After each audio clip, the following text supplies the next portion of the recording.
নমস্কার বন্ধুরা, আপনাদের সকলকে আমার চ্যানেলে স্বাগতম। শ্রী শ্রী গুরু গীতা আমি পাঠ করছিলাম।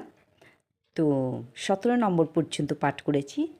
আজকে এই 17 থেকেই শুরু করব। তার আগে আমার পিতামাতাকে প্রণাম জানিয়ে ও গুরুদেবের চরণে সশস্ত্র প্রণাম জানিয়ে আজকের পাঠ শুরু করছি। বিদ্যা, পরাবিদ্যা অর্থাৎ আত্মতত্ত্বজ্ঞান কেবল শ্রী গুরুদেবের মুখেই অবস্থিত। সেই বিদ্যা গুরুভক্তিতে লাভ হইয়া থাকে। সুতরাং অতীব যত্নের সহিত শ্রী গুরুদেবের আরাধনা করা উচিত। গু শব্দের অর্থ অন্ধকার এবং রু শব্দের অর্থ তেজ বা আলো। অজ্ঞানতা ধ্বংসকারক শ্রী গুরুদেব যে স্বয়ং ব্রহ্ম, ইহাতে কোনো সংশয় নাই। প্রথম বর্ণ গু, গুকার, মায়াদি গুণভাষক, এই ভাষক অর্থাৎ প্রকাশক, এবং দ্বিতীয় বর্ণ রু, রুকার দ্বারা মায়াভ্রান্তি বিমোচক ব্রহ্মকেই বুঝাইয়া থাকে।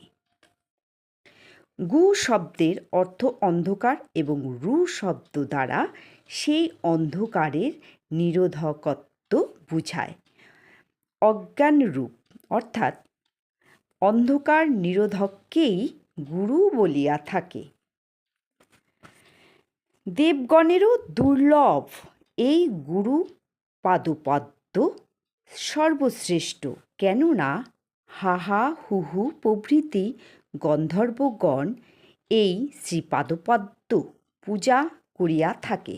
একমাত্র শ্রী গুরুদেবের উপরে আর কেহ নাই জানিয়া তাহাকেই সর্বতোভাবে পরিতুষ্ট করিবে। শ্রী গুরুদেবের সন্তোষের নিমিত্ত সাধকের আসন, শয়নের দ্রব্যাদি, বস্ত্রবাহন এবং ভূষণাদি প্রদান করিতে হয়। শ্রী গুরু সন্নিধানে অর্থাৎ নিকটে নিঃসংকোচে দীর্ঘদণ্ডী অবস্থায় প্রণাম করিবে। অর্থাৎ বন্ধুরা, দীর্ঘদণ্ডী মানে লম্বা হইয়া প্রণাম করিতে বলা হয়েছে। স্ত্রী পুত্রাদি সহ সকল প্রকার বস্তু শ্রী গুরুদেবকে স্বয়ং নিবেদন করিবে। হে বরাননে, এই যে দেহ, তাহা কৃমি, কীট, ছাই, দুর্গন্ধযুক্ত মলমূত্রাদি, শ্লেষ্মা, রক্ত, চামড়া, মাংস ইত্যাদির মিলিত বস্তুমাত্র। জীব সংসার রূপে বৃক্ষে আরোহণ করিয়া নরক রূপে সমুদ্রে নিপাতিত হয়।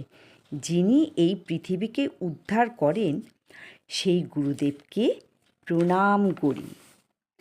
শ্রী গুরুদেব ব্রহ্মা, বিষ্ণু, মহেশ্বর এবং তিনি পরম ব্রহ্ম, সেই গুরুদেবকে প্রণাম করি। অজ্ঞানতারূপ অন্ধকার আচ্ছন্ন অন্ধ ব্যক্তির চক্ষুকে যিনি জ্ঞান রূপ অঞ্জন শলাকা দ্বারা উন্মিলিত করিয়াছেন, সেই গুরুদেবকে প্রণাম করি। অখণ্ড মণ্ডলাকার বিশ্ব ব্রহ্মাণ্ডকে যিনি প্রকাশ করেন এবং যিনি তাহার পরম পদকে পরিদর্শন করাইয়া দেন, সেই গুরুদেবকে প্রণাম করি।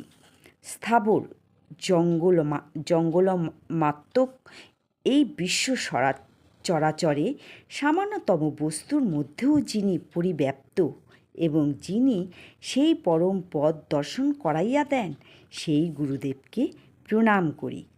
চিন্ময় রূপে যিনি সমগ্র ত্রিভুবনে পরিব্যাপ্ত এবং যিনি তাহার পরম পদ দর্শন করাইয়া দেন, মানে চিন্ময়ী রূপী, সেই গুরুদেবকে প্রণাম করি। শ্রুতি সমূহের শিররত্ন যাহার শ্রীপাদপদ্মে বিরাজিত, যিনি বেদান্ত রূপ কমল প্রকাশে সূর্যস্বরূপ, সেই গুরুদেবকে প্রণাম করি। যিনি চৈতন্য, শাশ্বত, শান্ত, আকাশ হইতেও যিনি নির্মল, যিনি সগুণ নির্গুণ উপাধিশূন্য, যিনি বিন্দু, নাদ ও কলার অতীত, সেই গুরুদেবকে প্রণাম করি। তো বন্ধুরা, আজকে আমি 32 নম্বর পর্যন্ত পাঠ করলাম। তো পরের দিন আবার 33 থেকে পাঠ করা শুরু করব। এবং এগুলি এই যে আমি পাঠ করছি, এগুলো খুব মন দিয়ে শুনলে বোঝাই যায় যে আমাদের গুরু জিনিস কী, গুরু কী, গুরুকে কিভাবে আমরা সেবা যত্ন করব। সব জায়গায় আমাদের গুরু রয়েছেন।